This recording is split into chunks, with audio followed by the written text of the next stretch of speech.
If you're in the mood for beef kebabs, but the weather's not cooperating, you can easily make them in your oven. Take a quick look at my patio and you'll see what I mean.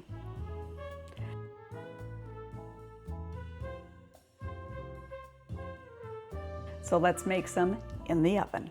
First, decide what veggies you're going to have with your beef skewers, but of course, we need to start with the beef and the marinade because we need a couple of hours for this marinade to do its magic. I have a 6-ingredient marinade, and I start with Italian salad dressing, which might seem a little unusual, but when you think about it, salad dressing has both oil and vinegar and a whole bunch of spices in it, so it, to me, makes a great starting point for a marinade. And what I'm going to do is pour all of these ingredients into a large Ziploc bag because this I have found to be the easiest way to bundle up your ingredients and your marinade and just give it a chance to be in contact with that marinade for hours at a time. So everything goes into the bag.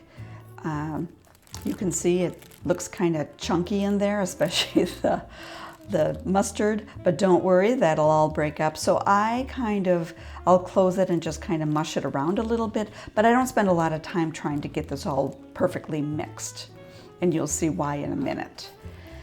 Now I'm going to start with the beef. This is a sirloin steak, and I'm going to, since it kind of seems to have its own sections already, I'll do it kind of one of its natural sections at a time. And I like to trim away the skin, the fat, the excess connective tissue, and just get rid of all that. And then we will cut this into some nice sized chunks of beef.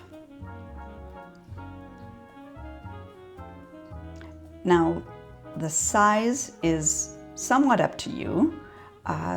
Probably the most important part of this is that you make these about uniform in size.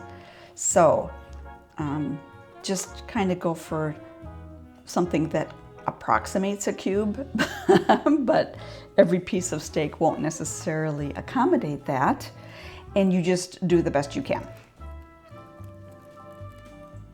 Now, as I said, we're going to put this right into that Ziploc bag with the marinade, and I like to just, as I'm adding the meat, I'll mush it around, and as you can see, that mustard is already breaking up into much smaller pieces, so it's going to do all of the marination that we want it to do.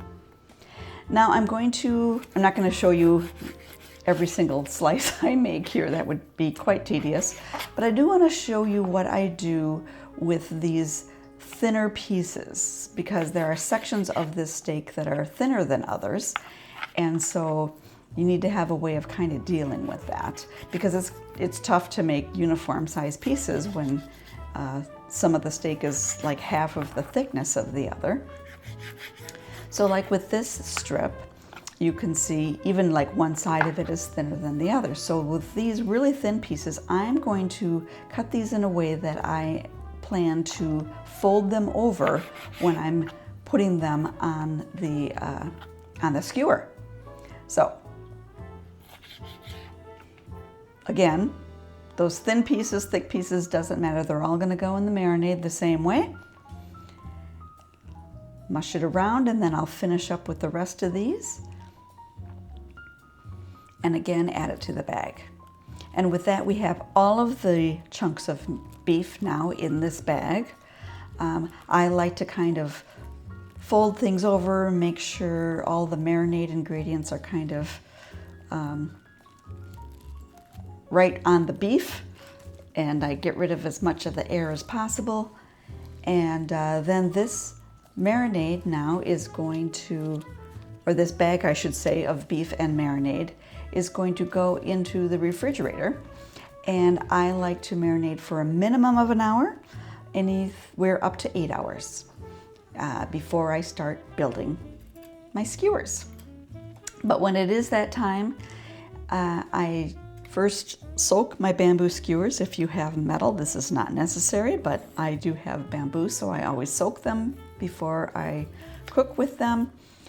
And I just have found that if you make it a habit to start soaking your skewers before you start cutting up your vegetables, that'll be enough time. Then I cut my veggies, of course. I'm going to start with my onion. Usually I use a red onion for this. I just don't have one today, so I'm using a yellow onion. And I'm cutting it into chunks. Then I start with my peppers. The peppers, I have two different colored peppers, and as it turns out, they're two different sizes. So let me show you how I kind of deal with that. This yellow pepper, every time you cut it in half, get rid of the stem and any membranes you can. And then each of these halves I'm going to cut into 4 strips. And then those strips I will cut into thirds to make what kind of approximates squares of the pepper. I'll do something similar with the red pepper, which, because of its knobby bottom, was easier actually to cut from the bottom to the top. And remove the stem, and then because this is a slightly smaller pepper, I'm just going to cut 3 strips instead of 4, and then cut each of those into thirds, again to approximate these squares of peppers. And then with that, my veggies are all set to go.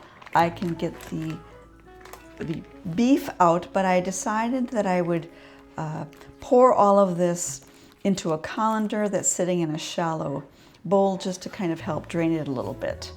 This does get kind of drippy, so I am going to remove these soaked skewers from this flat dish, but then dump out that water and recover that dish, because that'll help contain all of the drips that are sure to happen as you're building these skewers. Again, this is just personal preference. I always start with a hunk of meat, and then I intersperse with pieces of the veggies. And because I have more yellow pepper than red pepper, I decided in advance I'm going to do 2 pieces of the red pepper, 3 of the yellow, and just to I don't know, kind of even it out, which is a moot point, to be honest, because I won't use all these peppers anyway. This steak was about I think it was 1.6 pounds. The marinade and these ingredients are enough to accommodate up to 2 pounds of meat, which I don't have, so I'll have fewer skewers than normal.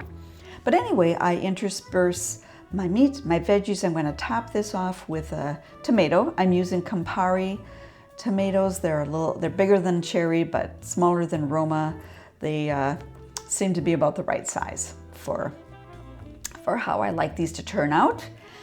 And then I'll just show you one more. This is with the strips of the beef, and this is what I mean by folding them over and using them to make your layers of beef, but I'm following the exact same pattern. Beef, red pepper, beef, yellow pepper, beef, onion, and then beef. And for this one on top, I'm going to put a mushroom instead of the tomato, but that's the only real difference. And like I said, when you have those thin pieces, you can just kind of fold them over and get similar dimensions of the beef so that these cook approximately evenly.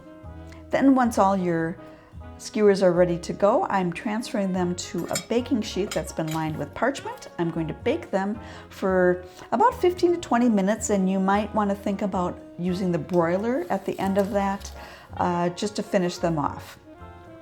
No matter what, I do encourage you to check the internal temperature of these pieces of beef. For me, the target temperature is about 145 for medium rare. But I also keep in mind that I always cover these with foil and let them rest for about 10 minutes. This helps them, they finish cooking, so that temp will come up a little bit. And it also kind of redistributes the juices in the beef so that they're nice and deliciously ready to go. These then are the perfect beef kebabs for me. They look delicious and beautiful. I hope you give this a try, because if you do, I know you'll love it. Enjoy.